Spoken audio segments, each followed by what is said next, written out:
देखिए, इस देश में अंग्रेज़ों का जब राज रहा तो उन्होंने अपने समय में जो भूमि का अधिग्रहण सरकार द्वारा किया जाता था उसके लिए कानून बनाया था, जो कानून की बहुत ही उसमें बेइंसाफ़ी थी।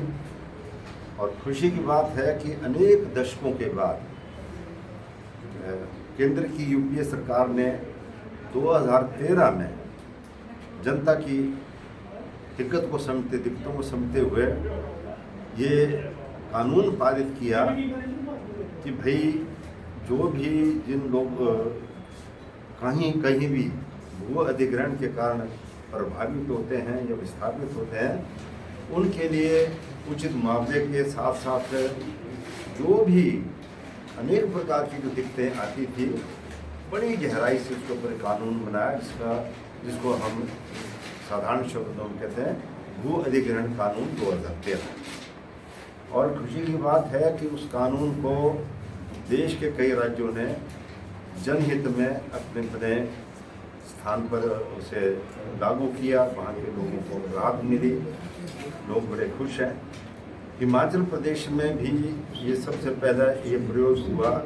ये 4 लेन जो कुल्लू से लेकर मनाली तक बनी, ये सबसे पहले इसका एक्सपेरिमेंट यहाँ हुआ। लेकिन दुख की बात है कि यहाँ पर बहुत ही कम मुआवजा कानून के बावजूद भी नहीं मिला। सरकार ने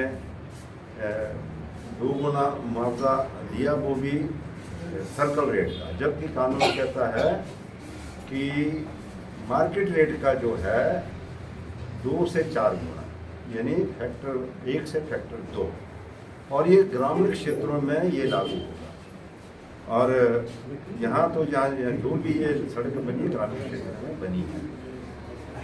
चलिए, देर आए दुरुस्त आए। ये 10 साल हम इस लड़ाई को लड़ते रहे। कांग्रेस की भी बीजेपी की भी दोनों सरकारें हिमाचल में रही। अनेक वार्ता के दौर उनसे हुए, अनेक बार वार्ताएँ होती रही, बैठकें सरकारी तौर पे आधिकारिक तौर पे होती रही।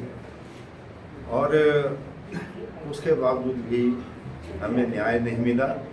अब खुशी की बात है कि अभी 22 मई को माननीय उच्च न्यायालय हिमाचल प्रदेश ने ये निर्णय दिया। तो ये जिसमें जो पूर्व सरकार द्वारा 1 अप्रैल 2015 को जो इस बारे में अधिसूचना जारी की गई थी उसे निरस्त कर दिया और सरकार को निर्देश दिया कि भाई आप नए सिरे से इसे नोटिफाई करें। और साथ के साथ ये भी कहा कि 2013 के एक्ट में जो भी प्रावधान है उस प्रावधानों को 100% लागू किया जाए। अब सरकार के पाले में गेंद है कि उन्होंने इस कानून को बनाना है।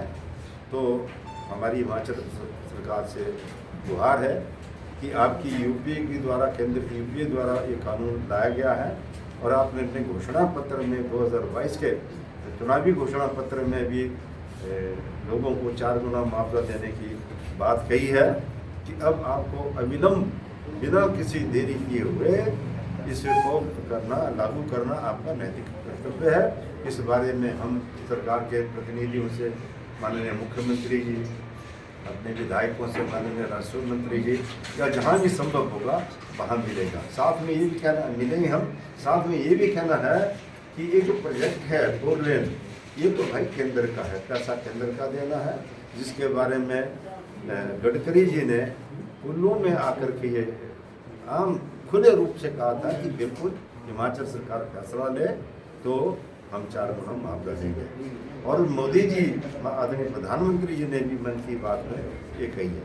यह एक बात कहीं छनते आती है, पता नहीं कितनी उसमें सत्यता। कुछ लोग कहते हैं कि हिमाचल की माली हालत खराब है भाई।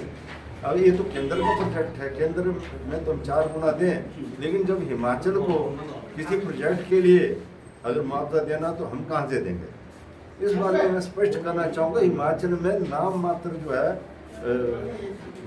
हिमाचल स्टेट लेवल का जो एक्विजिशन होता है, क्योंकि गांव की जो सड़कें बनती है उसमें लोगों से गिफ्ट डीड मांगी जाती है। उसके अलावा हम सब देखते हैं किसी भी सरकारी भवन, चाहे हॉस्पिटल का हो, चाहे स्कूल हो, चाहे कोई अन्य हो, तो ये सरकारी भूमि पे बनते कि कहीं भी इसका कोई विषय नहीं होता। अगर देना ही पड़ जाए, अरे भाई जनता के हित की बात है। एक बात मैं कड़वेपन में कहूँगा, सच्चाई कड़वी होती है। जब आपने अपने भत्ते बढ़ाने होते हैं, अपनी फैसिलिटीज लेनी होती है, तब तो भाई तब तो महंगाई, तब तो ये नहीं लगता ये स्टेट में कुछ पड़ रहा है। जब जनता जो आपको चुन के भेजती है, मैं किसी राजनीतिक दल की बातें करूँगा, सबकी बात करूँगा, जब जनता आपको चुन के भेजती है तो वहाँ देने में तकलीफ क्यों? जनता, लोकतंत्र है, जनता के द्वारा चुने जाते, जनता की सरकार है, इसलिए जो भी आप फैसला लें जनहित में लें और जल्द से जल्द जो है माननीय हाई कोर्ट ने जो निर्णय लिया है उसके मद्देनजर जल्द से जल्द जो है किसानों को मार्केट रेट का फैक्टर 2 दें और 2013 कानून के अधिग्रहण कानून 2013 के सभी प्रावधानों को शीघ्र अतिशीघ्र लागू करें। धन्यवाद।